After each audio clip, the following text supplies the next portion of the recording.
Hello and welcome to another video. In the last video I talked about how to map trees, and I'm going to continue in this video with that. I was in Dublin for a day and was meeting another mapper friend, and he showed me something on StreetComplete which can be useful when you're surveying trees. StreetComplete is an app that I talked about before.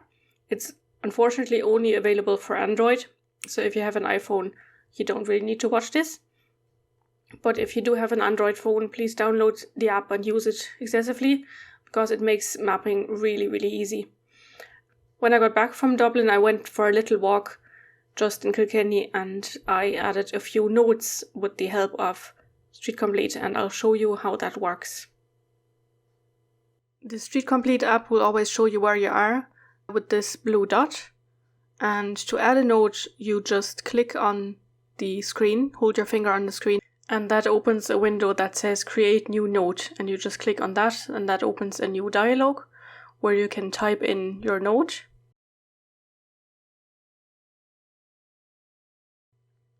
And you can also take a picture that will be associated with that note if you're not sure about how to identify the tree, for example, and you just want to add a note.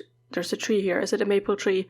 And then you take a picture of the leaves or something, and someone else who might know better can go and identify the tree then. And you can use that for any note really, it's not just about trees.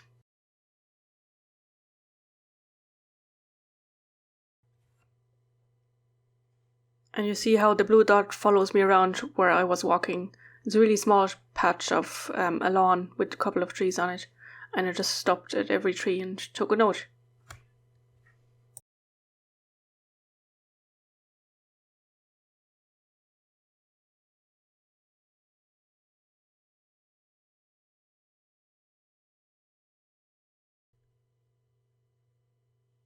And with this one I wasn't quite sure if it was a cherry tree. It looked very much like one, but I just used the Leaf Snap app, and here you can see how it works.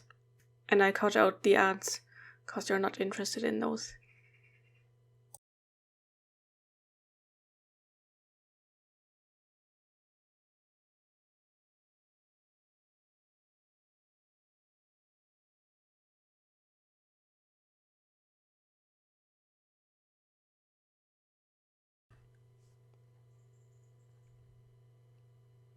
And so on and so forth.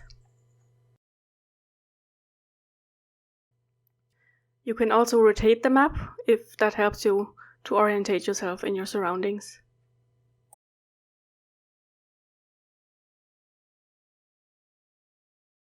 And if you don't want to be distracted by all the quests, you can just easily deactivate them by clicking on the menu and then settings, and then under the quests you just tick all the boxes, or untick the boxes rather, and then all these little icons won't be shown.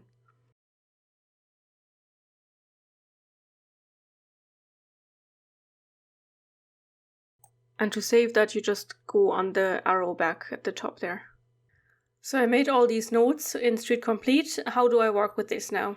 So I opened two OpenStreetMap windows, and you'll see why. In the first one I go to the layers option on the right hand side, and you see there is a box you can tick for map notes, and if I tick that it'll show me all the notes people have added, not just me. But I remember where I went, so I'm just gonna click on those, and I can close this menu here now.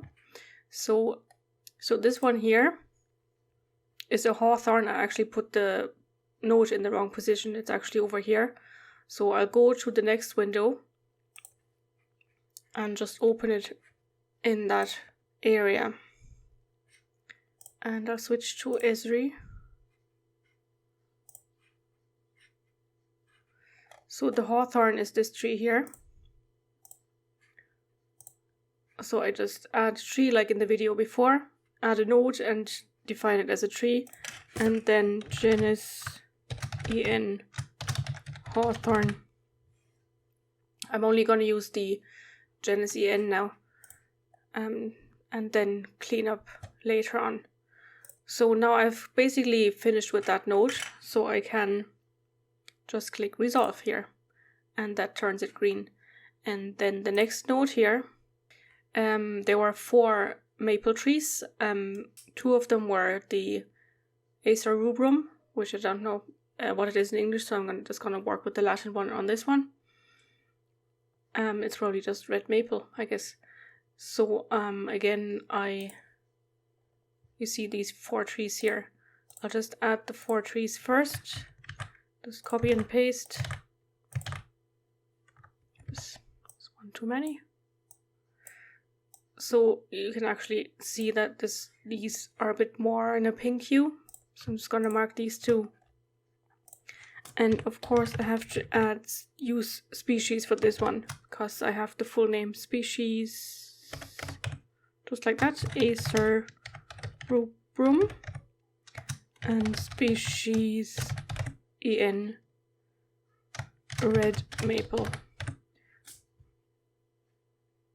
And the other 2 I used genus because I don't know what species of maple they were. Genus Acer, genus EN maple. And then I can resolve this one. And it zooms out for some reason. So you just have to zoom in again. Then there were a couple of trees here.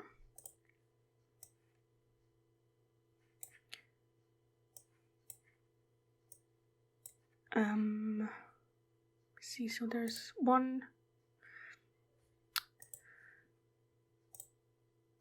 4 genus magnolia, so they were on this side here. So I'll add 4 trees. 1, 2, 3, 4.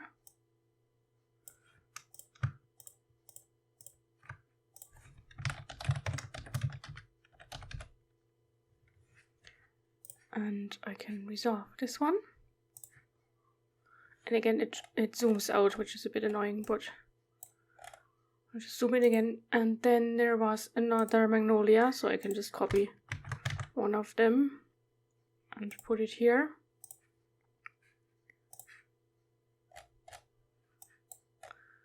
And then there was an ash tree here. So genus, I have of course to use EN. And the last one I think was plain. So I'll use the Latin one here, genus Platanus. So the app I was using, the Leaf Snap, gives you the Latin name and the English name. But I only put down this one. But it is genus EN plain. Might have been London plain, I'm not sure. Okay, so I can resolve these. Then I think this was a lime tree. Yep.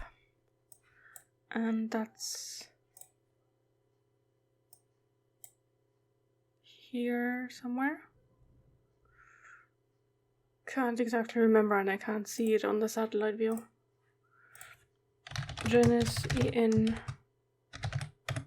lime, I think it was Tilia in Latin. So you get the idea. I don't have to go any further. I added a few more. Actually, I'll show you one more. Here is a beech hedge. And you can see here that the New Bridge, well, the locals call it New Bridge. The official name is St. Francis's Bridge. There is a beech hedge along here, which you can't see because the satellite view is so old that it doesn't reflect what's actually here. So I'm just gonna add the hedge. I'm not entirely sure how far it reaches. I'm gonna have to add that at some point when the satellite view is more precise, or I might just switch over to Bing to see if it's on that. So genus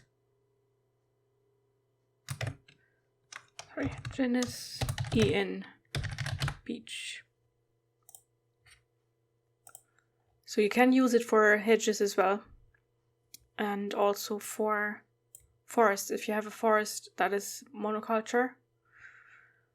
hopefully not, but it still happens, then you can use just one genus or one species tag. You can also, if it's a tree that has different species, use a comma and then add the next one. That's really all I wanted to show you in this video. Good luck mapping trees and have fun. Slán!